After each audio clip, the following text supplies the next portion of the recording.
Hindi inasahan ng marami na ito ang isisiwalat ng isang vlogger tungkol sa kapwa vlogger na si Cherry White. Nakilala nga si Cherry ng madla bilang mapagmahal na anak, apo, kaibigan at ina sa kanyang anak na si Mikey. Bilang anak, ginagawa nga ni Cherry ang lahat para may ahon sa hirap ang kanyang pamilya at para hindi muling mamuhay tulad ng kanilang mahirap na buhay noon. Bilang apo naman ay pilit na ginagawa ni Cherry ang lahat, maibigay lang niya ang mga pangangailangan ng kanyang lola. Provided nga lahat ni Cherry ang check-ups at mga gamot, maliban rito ay nagbibigay din siya ng cash para mas lalong sumaya ang kanyang lola. Bilang kaibigan naman ay gusto ni Cherry na hindi lang siya ang gumaganda ang buhay. Pangarap din niya ito na sabay-sabay silang magkaibigan na umangat sa buhay. Sa lahat nga ng ginagawang pagsisipag ni Cherry ay dahil ito sa nag-iisa niyang anak na si Mikey. Gusto nga nitong ibigay ang lahat ng pangangailangan ni Mikey.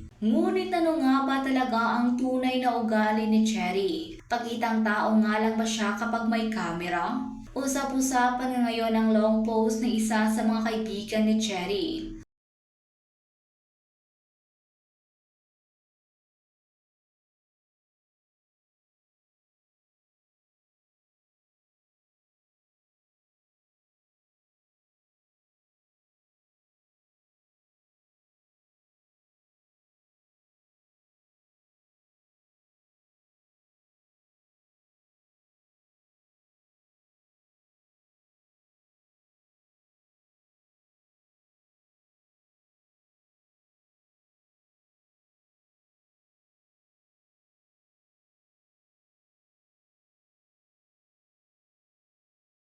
Naihambing pa nga nito si Cherry sa ibang vlogger na nakakalimot sa mga nakasama nila noong hindi pa sila sikat.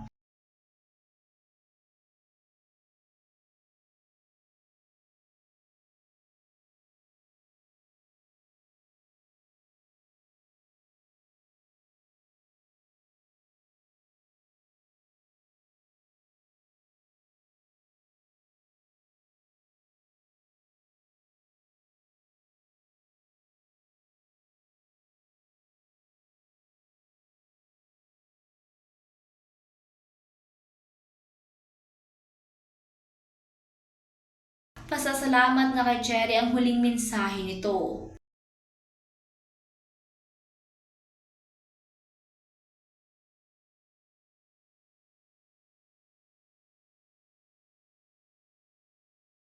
May mga video pa nga na bata pa lang ang anak ni Yas na si Samsa ay inaalagaan na rin ni Cherry. Ilang linggo pa nga lang ay pumanaw ng asawa ni Yas. Noong nalaman nga ito ni Cherry ay ganitong bumisita sa lamay. Isa nga itong patunay na napakabait talaga ni Cherry White.